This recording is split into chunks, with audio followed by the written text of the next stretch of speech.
अब main question आता है कि इतना कुछ ने ब्रिटिश ने किया। ब्रिटिश ने एक जगह बोला है कि ब्रिटिश ने बहुत एफर्ट लगाया था ये सब इंफ्रास्ट्रक्चर बनाने में, ये वो।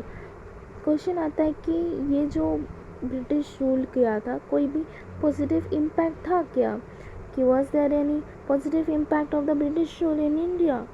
तो सर्टेनली क्या है, नहीं, कोई भी पॉजिटिव इम्पैक्ट नहीं पड़ा था।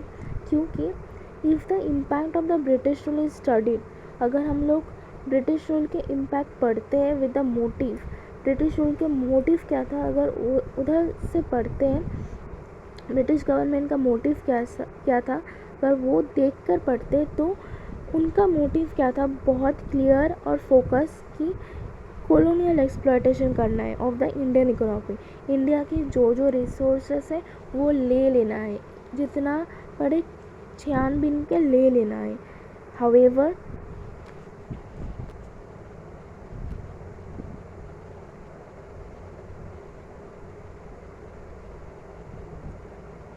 the motive was clear and focused. The motive was clear and focused. It was colonial exploitation of the Indian economy.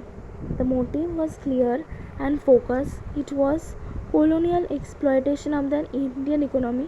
However, the means to achieve the end yielded some positive side effects. These are as under. But कुछ positive हुआ था। क्या हुआ था?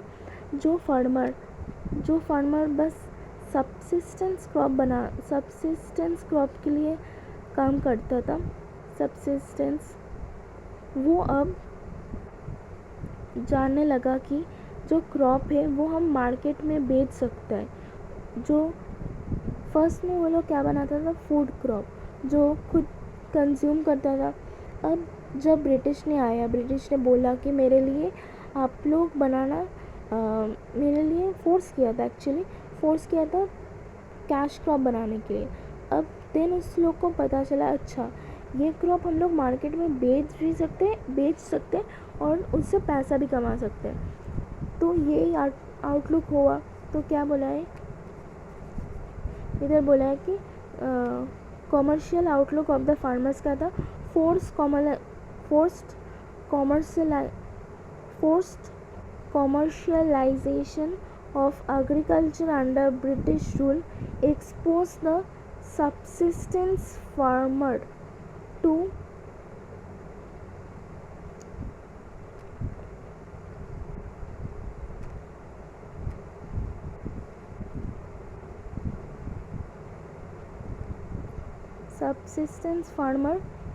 the uncertainty of the market। मतलब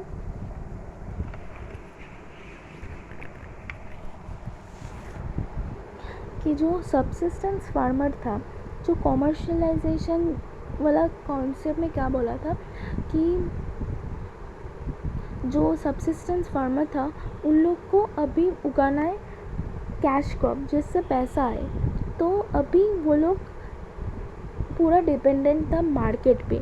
अगर वो लोग अच्छा खासा पैसा इनकम करता है तभी जाके मार्केट से वो लोग खुद के सर्वाइव होने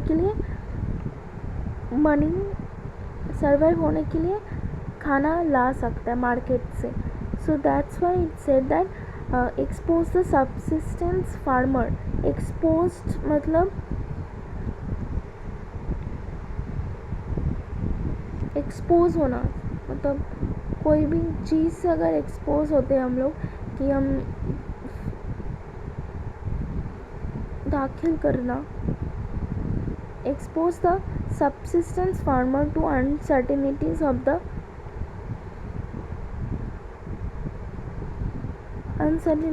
market. True, but it also led to a gradual change in outlook of the farmer. इससे क्या हुआ, उनके जो फार्मर्स थे उसका आउटलुक चेंज हुआ। The farmer started considering market price of the produce as an important intermediate. वो लोग आगे नहीं जानता था कि वो लोग बस सब्सिस्टेंस क्रॉप बना के खुद कंज्यूम कर जाते थे। अब जब कैश क्रॉप आया वो लोग को समझ आया कि अच्छा ये मार्केट प्राइस इम्पोर्टेंट है, अगर हम लोग ठीक से कैश क्रॉप बनाते हैं तो मार्केट पे जाकर सेल कर सकते हैं, पैसा मिलेगा. The farmer started considering market price of the produce as an important determinant of the production decision.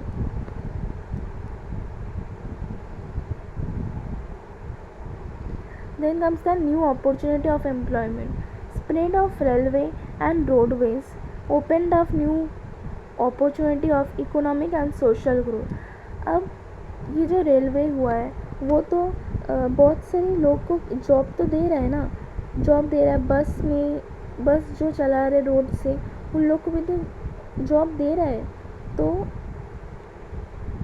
ये जो पॉजिटिव, ये सब पॉजिटिव इम्पैक्ट, मतलब ब्रिटिश लोग इंडिया पे ये सब करने नहीं आए थे, बट जो इंफ्रास्ट्रक्चर किया था वो इनडायरेक्टली कुछ बेनिफिट दिया था. Then control of famines. Famines मतलब कि अगर कोई भी जगह खाना नहीं मिल रहा है, कपड़ा नहीं है, तो हम लोग कार से या बस से जल्दी जाके उधर मतलब खाना दे सकते हैं. अभी rapid means of transport facilitated rapid movement of food grain to the famine affected areas according to famines were control.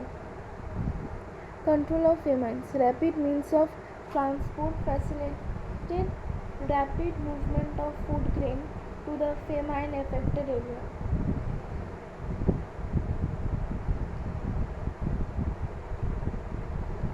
Then comes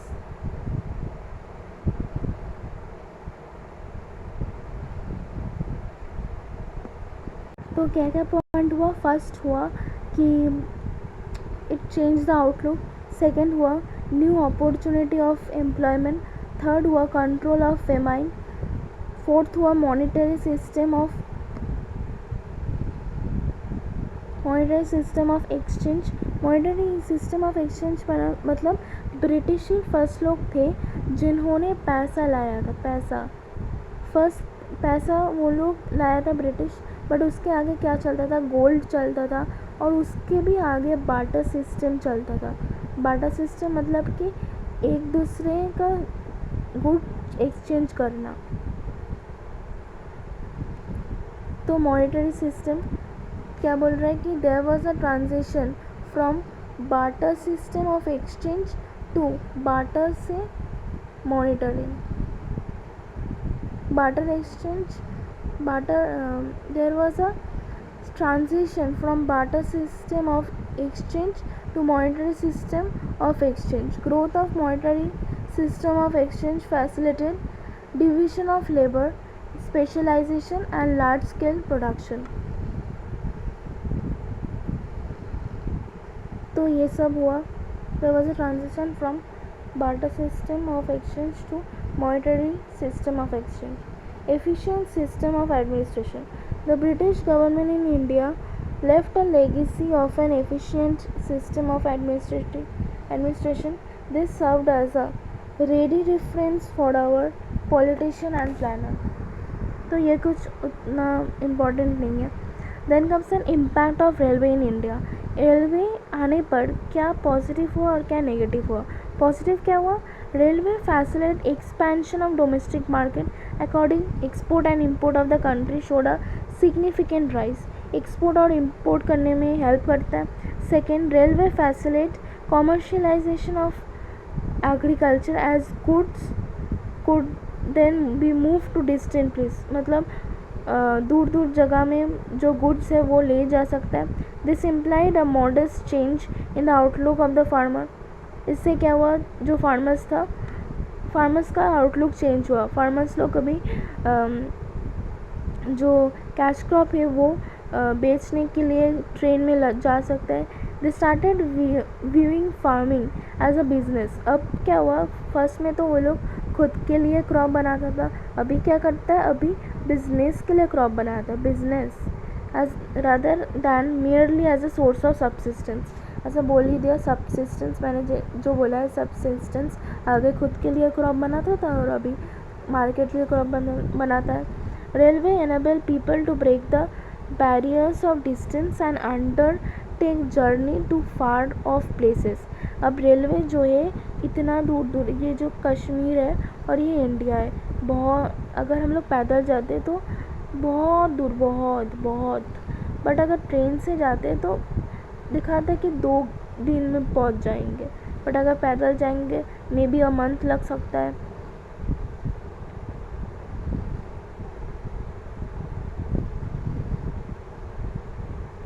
Then railway enable people to break the barriers मतलब wall of distance and undertake journey to far off places, बहुत दूर का journey में जा सकते हैं। This promote cultural affinity and among the country. Faster movement of food grain across different part of the world helped control the spread of famine.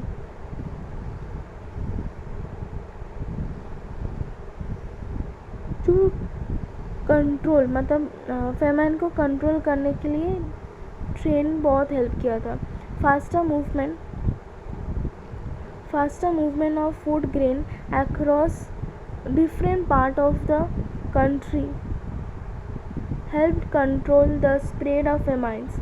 Food supplies could reach the people before they were driven to starvation. जो food, अगर starvation क्या होता है, ना खा के मर जाना, तो फूड सप्लाई जल्दी हो जाता है। देन नेगेटिव क्या होता, नेगेटिव हुआ था कि रॉ मटेरियल्स चला जा रहा था। Railway contributed to colonial exploitation of the Indian economy because primary goods जैसे कि raw material could then be easily transported from the fields and farms to the port for the purpose of export to the British economy. Finished good coming as import to the Indian economy could be easily transported to the interior of the country for purpose of sale. Thus, the spread of railways led to spread of the domestic market for the British product. मतलब खुद के raw material चला जा रहा है, ये negative impact है।